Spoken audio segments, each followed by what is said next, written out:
Hello friend, back to Bhavani life style. நமக்கு அனைவருக்கும் ஒரு சந்தேகம், நம்ம அனைவருக்கும் இருக்கா இல்லை தெரியல. எனக்கு ஒரு சந்தேகம், அந்த சந்தேகத்தை நீங்களே தீர்த்து வைக்கிறீங்க. ஆமாம், என்ன சந்தேகம்னு? அது எப்படி ஒரே பொருள் ரெண்டு பேருக்கு யூஸ் ஆகுது? அது எப்படி சொல்லுங்க? வர வர நான் செந்திலாகவே மாறிவிட்டேன், முழுக்க செந்திலாகவே மாறிவிட்டேன். பாருங்க என் ரூபத்தை.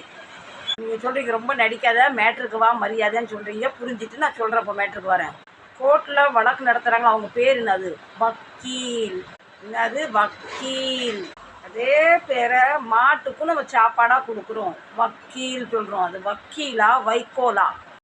மாட்டுக்கு பசிக்குதுப்பா, வக்கீல் அள்ளி வைங்கன்னு சொல்கிறீங்களே, அதுக்கு தான் வந்திருக்கப்போ. நமக்கு மேலே கேஸ் இருக்குப்பா, வாங்கப்போ வக்கீலை பார்க்கலான்னு. அதை வைக்கோல் சொல்லுவாங்களா இல்லை வக்கீல் சொல்லுவாங்களா சொல்லுங்கள். நான் பெரிய வக்கீலை வச்சுட்டப்பா, என் கேஸை முடிச்சு தருவான்ப்பான்னு சொல்கிறவங்களும் இருக்காங்க. மாட்டுக்கு வக்கீலை வைங்கப்பா.